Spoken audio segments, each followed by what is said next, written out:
Hey there, welcome to Political Dharma, a show that is critical of both major parties in the United States and therefore covers challenges to the two-party system. I have a few stories for you today. One of them is how Robert F. Kennedy Jr. is being accused of voter fraud.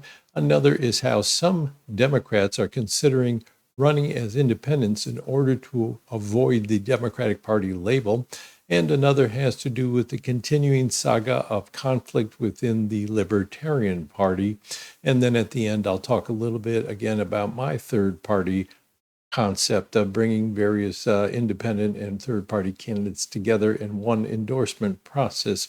Let's start out with that story about Robert F. Kennedy Jr., who, of course, was an independent presidential candidate in this last election up until he decided to throw his support to Donald Trump. Now, a self-styled watchdog group called accountable.us has filed a complaint with the New York State Board of Elections accusing Kennedy of voter fraud in that state, which is a felony. Their press release on their website has the headline Watchdog Complaint. RFK Jr. may have committed felonies by voting in New York after courts ruled he did not reside there. And if you see the picture on their website under this press release, it has to do with their project of holding the Trump administration accountable. It's actually called the Trump Accountability War Room, which gives us a clue to what this is actually about. Let's look at the complaint itself here. It's a two-page letter to the New York State Board of Elections. And in the opening paragraph, they say they're writing to, quote, request that your office investigate Robert F. Kennedy Jr. for apparent violations of New York's election law by registering for and voting in the November 5th, 2024 general election from a New York residence at which he does not legally reside.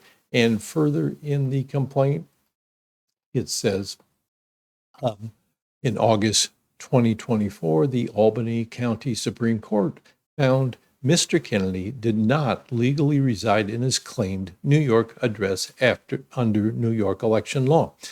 Now, this case had to do with Kennedy's attempt to get on the New York ballot as a independent presidential candidate back in 2024, and the state courts determined that he was not a legal resident, and therefore his petition to get on the ballot using that address was invalid. They also note in this letter that the New York Third Judicial Department affirmed the Albany Supreme Court's opinion, so that it's been determined by two courts that Kennedy was not a legal resident according to New York elections law, and therefore he committed felony by voting in that state in November. Now, the case looks pretty strong against him since courts have already determined that he does not legally reside in the state for the purposes of state law and voting, and therefore he has committed voter fraud. Now, why did they go through all the trouble of bringing this complaint? That's my question. What is this really about? Is it really that they care that he voted there? Now, it's not like he voted twice, voted in California, where he is actually residing, and voted in New York.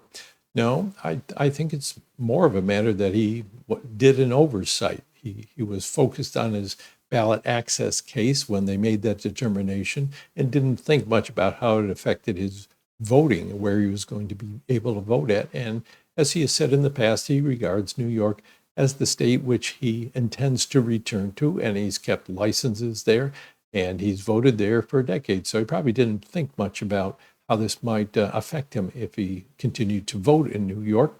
And as far as I can see, no harm done. Now, accountable.us says that the harm is that Kennedy's shown he's capable of committing fraud and breaking the law, so that he shouldn't be trusted to be the head of the Department of Health and Human Services. And that's what this is really about, so-called warfare or lawfare, that is warfare by the means of the law, which that picture on the press release about Donald Trump Accountability War Room should give you a clue about.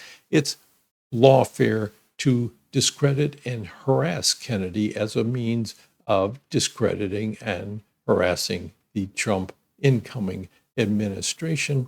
I took a closer look at what this group was actually about, and as you might suspect, let's look first of all at their filing with the Internal Revenue Service. Accountable.us is a 501c3 organization, which means it does not have to disclose its donors, but they do have on their website links to their filings with the Internal Revenue Service that tells how what kind of business they conduct and how they use their money. On the last page of this report, or somewhere near the bottom, I forget exactly where, we see a list of the directors on their board of directors, and we can see that they are highly paid. It ranges from 150 to almost $153,000 a year, up to $268,000 a year for various board members, which is pretty high for a nonprofit. I would think a lot of 501c3s are charitable or religious organizations which exist on a shoestring and pay their staff relatively little, but it does have a staff, at least it did in 2023, and I don't know why it would have changed since then, a staff of about 55 people and a budget of about $8 million. So where's all this money coming from for this kind of harassment lawsuit? I've looked into at least one of the people on the board of directors. Down at the bottom, I've highlighted Carolyn Ciccone, who is the president and has been the president the last few years of this organization. I looked up her on a website that is called the Influence Watch, and it says Carolyn Ciccone is a Democratic political consultant and activist and the president of Accountable.us, a left of center advocacy nonprofit and former project of the dark money funder New Venture Fund. So we can see here ties to the Democratic Party and the big donors who are trying to support the Democratic Party. Same as we saw in the election campaign of Kennedy when there was a lot of Democratic money flowing into organizations that were trying to keep him off the ballot or get him off the ballot in various states. So this is a continuation of their efforts in the general election to try to discredit Kennedy. And I think it's clear, therefore, what this is really all about, which is, as I said, lawfare against the Trump administration. Now, that's about what I got to say about that. I think it's the case itself may have merit, but my question is, why bother with this? Is there real harm done? Why not just warn him? I don't know how it's going to be disposed by the courts. I guess we'll find that out if it gets there. I assume it will. But let's take a look at what's going on with President Trump as well, is because he hit two historic milestones this week. Of course, on Monday, the U.S. Congress opened the electoral votes from the various states and counted them under the presiding officer, the Vice President of the United States, Kamala Harris, who was also Trump's opponent in the presidential election. I think that's a rare historical circumstance. But this made Trump the second president to win two non-consecutive offices to the presidency. The first president to do that was Grover Cleveland, not to be confused with Grover of Sesame Street.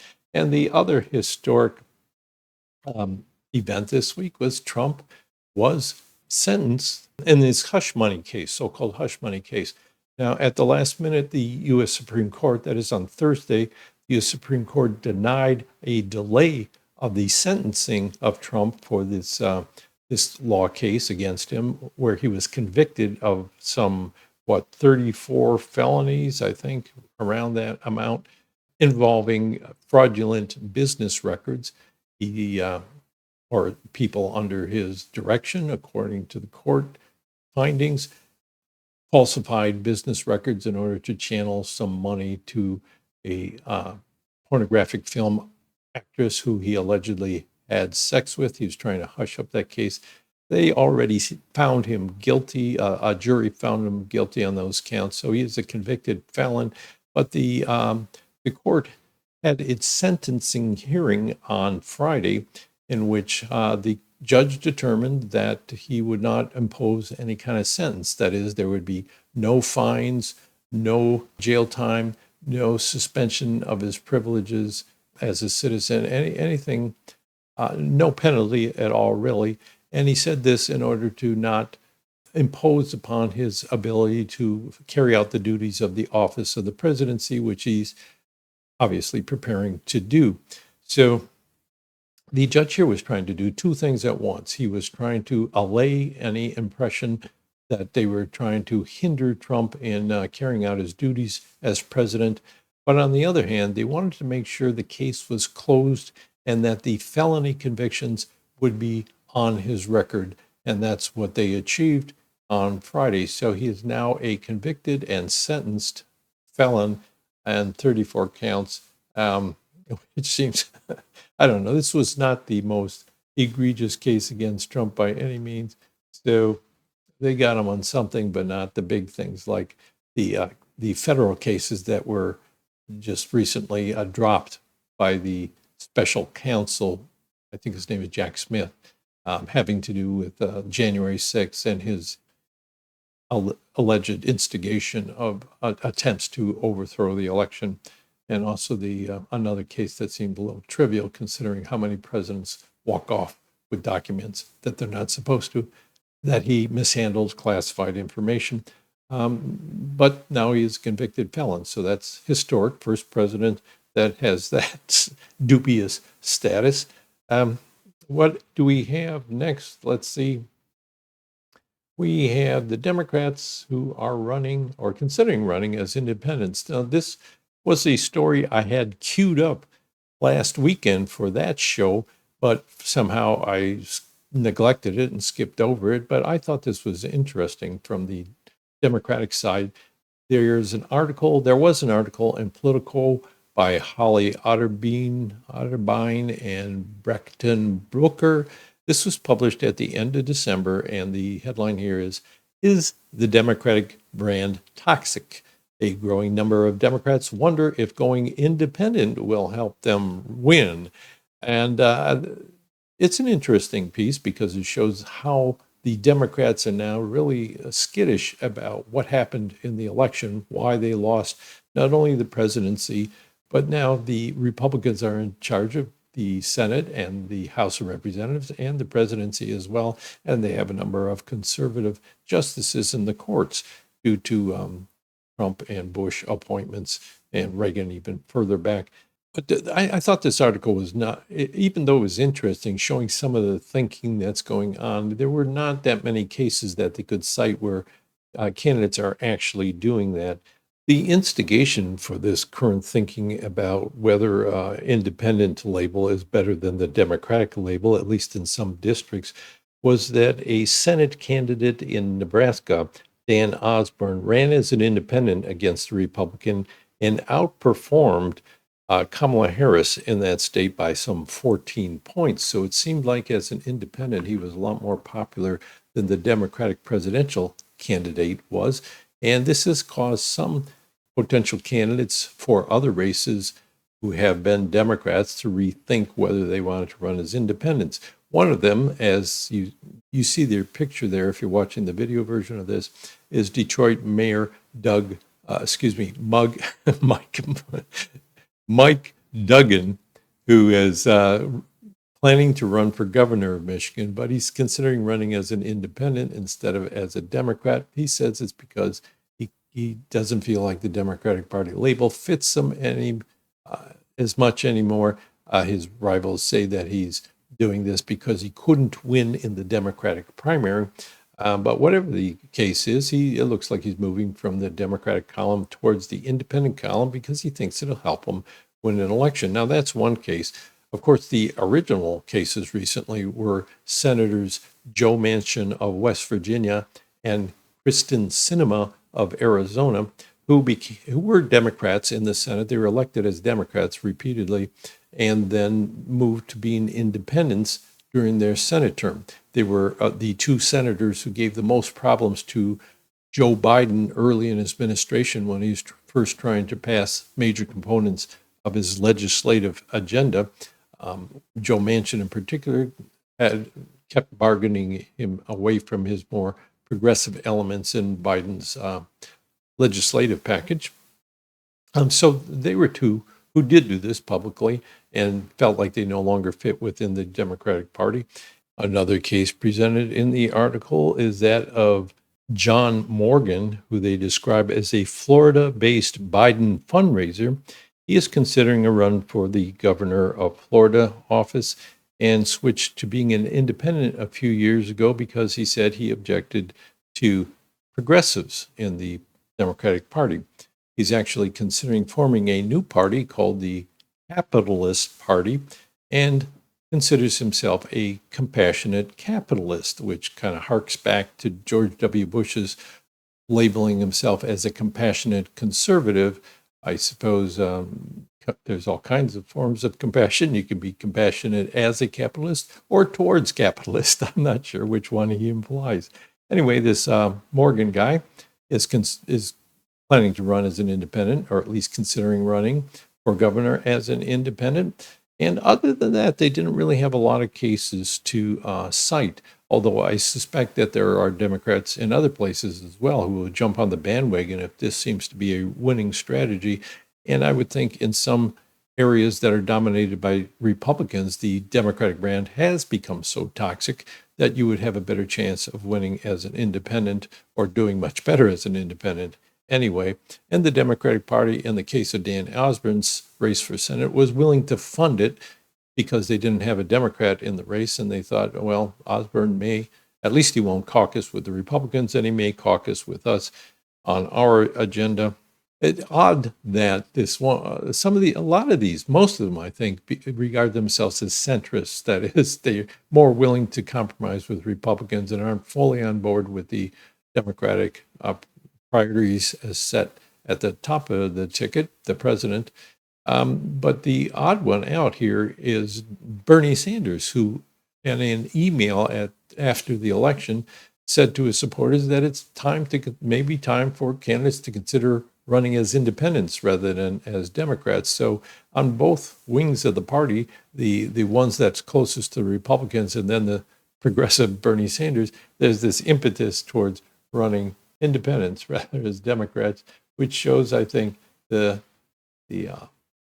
how uncertain Democrats are of their own popularity, with good reason. Both parties are pretty well despised by the general electorate, even though they regard them as their only real choices in elections, which is something that I would like to see change.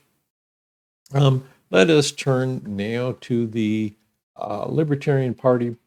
I've been covering this, and Libertarian Party has been the biggest alternative party in the United States for several decades now, but they didn't do too well in this presidential election, and there's been a lot of infighting within the organization. Not too long ago, the Libertarian Party's National Committee suspended its secretary from office. There was a lot of conflict between the secretary and the chair of the board over issues involving support or lack of support for their official presidential candidate in favor of Robert F. Kennedy Jr. and Donald Trump.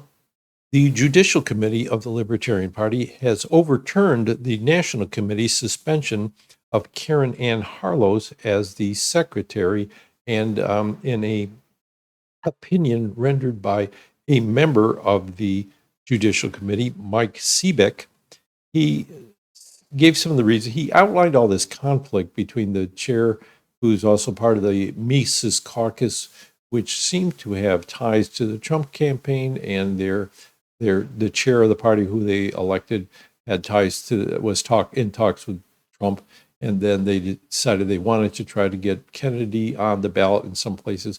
Well, Karen Ann Harlow, the secretary, prevented them from getting Kennedy on the ballot in Colorado.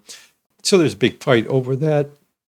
And in his opinion, he recounted that history, and then he went on to say that the charges were insufficient for the suspension, actually non-existent, really. The charges just had no merit in his eyes. And they complained that the investigation of the National Committee into this case was not held in open session as it was supposed to be. It was in a closed session, which allowed them to present evidence to themselves, those who are sympathetic to the cause to begin with. So the whole thing is another black mark on the Libertarian Party's reputation, and it seems like maybe they will be replaced as the Green Party by the Green Party as the largest party in the United States, now largest alternative party in the United States, if they're not able to get their act together soon, which it really looks like more of the people in the Libertarian Party who continue to be involved in political activism are splitting off to start or join different types of libertarian parties. So that's where that's at. So that's my stories for today. My final thing is I want to refer you back to my efforts to create a new type of alternative party. This one wouldn't have a platform or an ideological agenda, but would be open to all candidates, independent and alternative party candidates, but not major party candidates, in order to try to consolidate support behind a particular candidate, or at least so which candidate actually had the most support among independents and minor party voters. You'd use a technique or a voting method called star voting or something like that, if there is something better than that, which would give voters the opportunity to show their relative preferences for any of the candidates they want, and so give a clearer picture of which kind of candidates are having strong appeal with their message to a voting constituency that's dissatisfied with the two major parties. So that's the idea. What I wanted to say about this is that I am organizing a Zoom meeting for people in California who are interested in the idea. So if you are interested in that as well, you can email me at Alan, ALAN, at politicaldharma.com. And I also wanted to say that if you go to my website at politicaldharma.com, you will see a new page that I put up about, I don't know, a week ago, explaining the third party project. So if you want to know more about it, you can go to my website. Again, that's politicaldharma.com. You can find a page on the third party project telling you briefly what it's about. You can also sign up for my blog, in which I will be posting periodic email updates on how things are going with this third party idea. So also on the website, you can find out where you can find this Political Dharma show, or you can follow me on various social media platforms. Thanks a lot for watching. I appreciate your viewership. I welcome your comments. Always love to hear from you, and your likes, your shares, all that kind of stuff. My last video is not getting too much traction, even though it was something that came straight from the heart. Whereas a lot of this comes not only from the heart but the brain. The last one, I wouldn't say it that way. Let me rephrase that. All my videos come from the heart and the brain, but I thought what I had to say last time was valuable. But anytime I seem to talk about the spiritual side of my views of politics, not much interest in it, which doesn't surprise me, because people came here originally when I had higher numbers to hear about Robert F. Kennedy Jr. in the presidential race, not my views about spirituality.